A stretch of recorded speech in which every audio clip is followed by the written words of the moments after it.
کیا چاہیے زویا؟ بیٹے والدین کا مان ہوتے ہیں، بیٹیوں کی وجہ سے ہمیشہ سر جھکتا ہے۔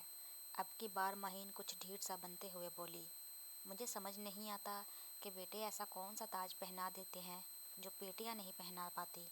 وہ ان خیالات سے زچ نظر آئی۔ تاج نہیں پہناتے مگر ان کے پیچھے خوار بھی نہیں ہونا پڑتا۔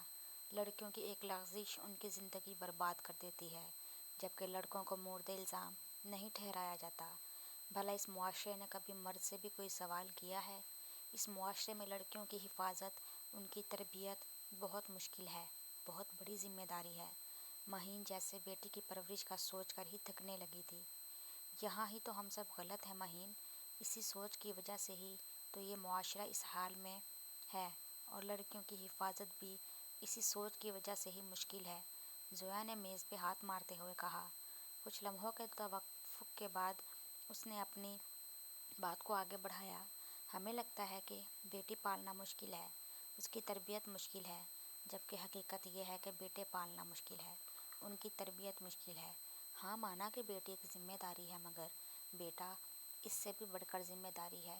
یہی تو ہم سب نے کیا ہے کہ بیٹیوں کی تربیت پہ زور دیا ہے اور بیٹوں کو کھلے سان کی طرح چھوڑ دیا ہے۔ یہ بیٹے ہی تو ہیں جو لڑکیوں کی عزت پہ ہاتھ ڈالتے ہیں، کیونکہ انہیں عورت کی عزت کرنا نہیں سکھایا جاتا۔ چور، ڈاکو، قاتل یہ بھی زیادہ تر بیٹے ہی بنتے ہیں، بیٹیاں نہیں۔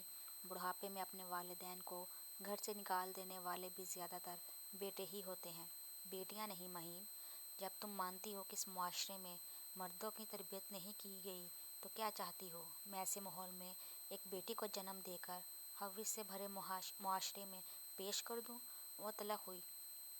اللہ بری قسمت سے بچائے مہین، ورنہ انسان نما درندے تو بیٹوں کو بھی نہیں چھوڑتے۔ تمہیں ہراساں کیا گیا، اس لیے تمہیں لگتا ہے کہ تمہاری بیٹی کے ساتھ بھی یہ معاشرہ یہی کرے گا، مگر تم یہ کیوں بھول رہی ہو کہ اس معاشرے کے بھیڑیے جب درندگی پہ اترتے ہیں تو وہ جن سے بے نیاز ہو جاتے ہیں۔ ڈاکٹر زویا نے اس کی آنکھوں سے پردہ ہٹایا۔ وہ جو یہ سمجھ رہی تھی کہ صرف بیٹیاں ہی محفوظ ہیں، اس کے اب دل پہ ہاتھ پڑا تھا۔ تو پھر کیا حل ہے؟ اس نے بے بسی سے پوچھا۔ حل یہی ہے کہ بیٹے اور بیٹی کی تفریق ختم کی جائے۔ جتنی تربیت کی ضرورت بیٹی کو ہے، اتنی ہی تربیت بیٹے کی بھی ہونی چاہیے، اور جتنی بیٹی کی عزت کا خیال کیا جاتا ہے اتنا ہی بیٹے کی عزت کا خیال کیا جائے۔ آج تم اپنی بیٹی کو بوجھ اور ذمہ داری سمجھ کے قتل کر بھی دو گی تو کیا گارنٹی ہے کہ اگلی بار بیٹی نہیں ہوگی؟ بیٹے کے چکر میں کتنی بیٹیاں قتل کرو گی؟ اور اگر چلو مان لیا کہ اگلی بار بیٹا ہوگا تو کیا گارنٹی ہے کہ تمہارے پاس اس کی عزت محفوظ رہے گی؟